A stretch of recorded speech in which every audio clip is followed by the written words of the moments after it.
How did one man, William McKinley, shape the course of American history? And what legacy did he leave behind? Let's delve into the life of this intriguing character who served as the 25th President of the United States. Born on January 29, 1843, McKinley's early life was perhaps unremarkable, but his journey to the presidency was anything but. He was the last president to have served in the American Civil War, starting as an enlisted man and ending as a brevet major. McKinley then settled in Canton, Ohio, where he practiced law and married his love, Ida Saxton. His political career began in earnest in 1876 when he was elected to Congress. Here, he became the Republican expert on the protective tariff, a policy he staunchly believed would bring prosperity to the nation. However, his 1890 McKinley tariff was highly controversial and, coupled with a Democratic redistricting aimed at gerrymandering him out of office, led to his defeat in the Democratic landslide of 1890. Undeterred, McKinley was elected governor of Ohio in 1891 and 1893.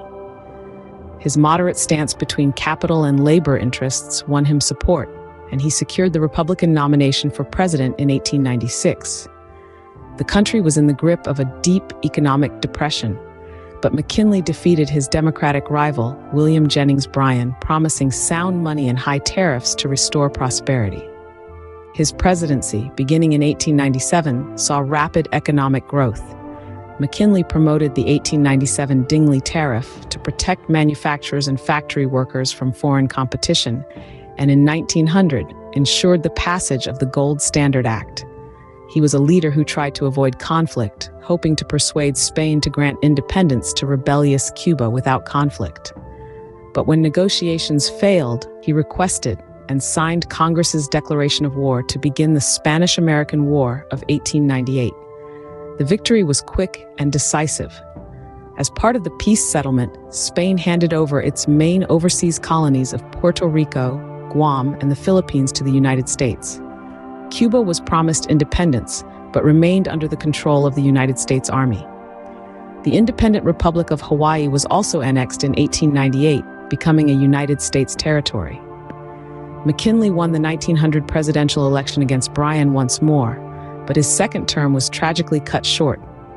On September 6, 1901, he was shot by an anarchist, Leon Czolgosz. He died 8 days later and was succeeded by Vice President Theodore Roosevelt. McKinley's legacy is one of innovation and pro-business sentiment, making him an above-average president in the eyes of many historians. However, his annexation of the Philippines is often criticized as an act of imperialism. While his popularity was soon eclipsed by Roosevelt's, there's no denying the lasting impact that McKinley had on American history.